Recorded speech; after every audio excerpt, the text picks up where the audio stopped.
Oi, pessoal! Eu sou a Nana, sejam bem-vindos ao Não Olhe Duas Vezes.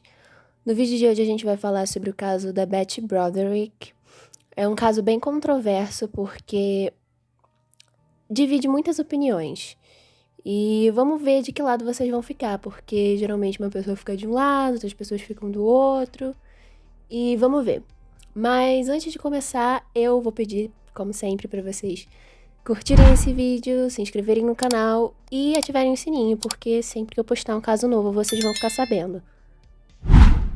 A Betty nasceu Elizabeth Anne Biseglia no dia 7 de novembro de 1947, em Nova York, no Brooklyn. Os pais dela eram muito rígidos e muito católicos, muito devotos, então eles criaram as filhas no caso, para serem donas de casa e católicas e servirem aos seus maridos e, enfim, aquele rolê todo que todo mundo já conhece. A própria Betty, depois de um tempo, ela diz que o pai dela dizia assim para ela: vá às escolas católicas, tenha cuidado com o namoro até encontrar um homem católico, apoie-o enquanto ele trabalha e seja abençoada em seus últimos anos com lindos netos.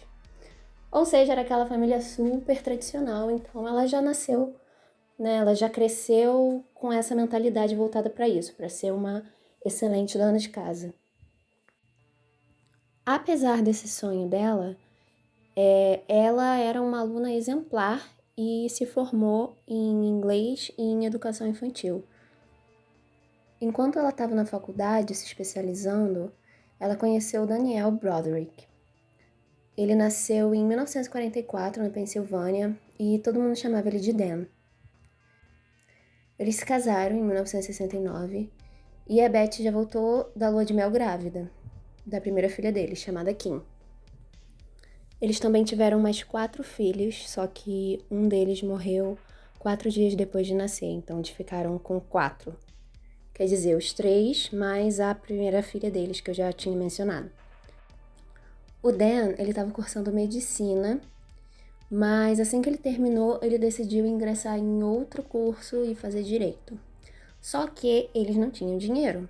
Eles já tinham filhos e não tinham dinheiro. Mas o que aconteceu? Ele pegou um crédito estudantil enquanto a Betty sustentava a casa. Ou seja, ela sustentava a casa trabalhando como professora, que ela se formou como professora do ensino fundamental. Então ela trabalhava como professora, trabalhava como babá. Nas horas vagas, ela vendia utensílios domésticos e cosméticos, tipo Avon, essas coisas assim. E ainda cuidava das crianças. Ou seja, era uma jornada tripla praticamente. Tudo isso para o Dan poder fazer a segunda faculdade dele. Em 1978, ele já tinha segurança financeira, ele já tinha se formado, mas ele decidiu que ele queria abrir um escritório. Então, ao invés dele ajudar nas despesas de casa, ele decidiu abrir o escritório dele. E a Betty não só concordou, como ela também ajudou financeiramente. Então, porque, né, ela foi criada para isso, para ser uma boa esposa. E ela estava seguindo isso bem, bem a ferro e fogo mesmo. E não demorou muito para o Dan se tornar empreendedor, né, com esse trabalho dele de direito, de advogado, e ele começou a ganhar muito dinheiro com isso. Ele começou a ganhar mais de $1 milhão por ano. E aí você pensa assim, nossa, finalmente ele vai ajudar a esposa dele. Ele vai, né, pelo amor de Deus. E ele até, né, ela até se aliviou financeiramente, mas quando você acha que as coisas iriam adiante, iriam pra frente, é quando tudo começa a desmoronar. Tudo começa quando Dan, ele promove a recepcionista dele, de 22 anos, chamada Linda Colquena, a assistente pessoal. Aí você pensa, tá, qual o problema disso? O problema é que ela não tinha especialidade alguma, nem experiência, nada. E a Betty começou a achar isso muito estranho. E ela começou a surtar, achando que o marido dela estava traindo ela. E num desses ataques de surto, de raiva, né, ela queimou todos os ternos dele e também queimou um aparelho de som. E aí o que o Dan fez? Ele não só pediu uma ordem de restrição contra a própria esposa, como também pediu o divórcio e assumiu o relacionamento com o assistente pessoal dele. Enquanto o divórcio estava rolando, o Dan ele se torna o presidente da Ordem dos Advogados de San Diego, ou seja, ele era o cara naquela época.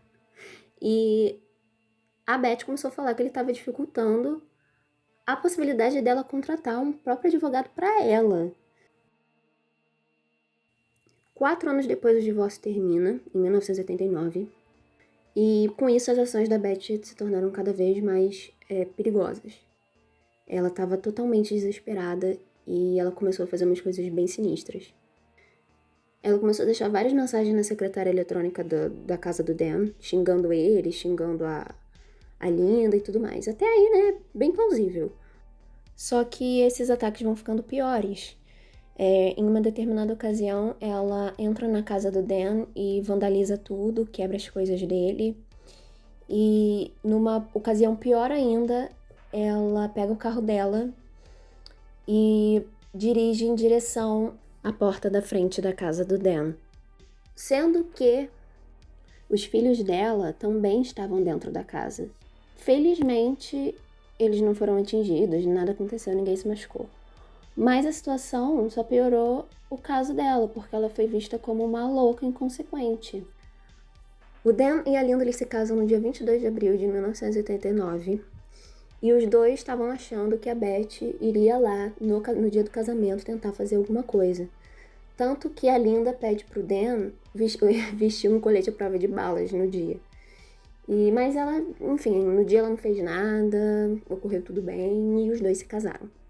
No entanto, a Beth ela sempre perguntava sobre a casa do Dan, perguntava pros filhos, né, sobre a casa, sobre os cômodos, sobre os horários. E um dia a filha dela a filha dela, Kim, a filha mais velha, ela deu a chave da porta da casa pra Beth.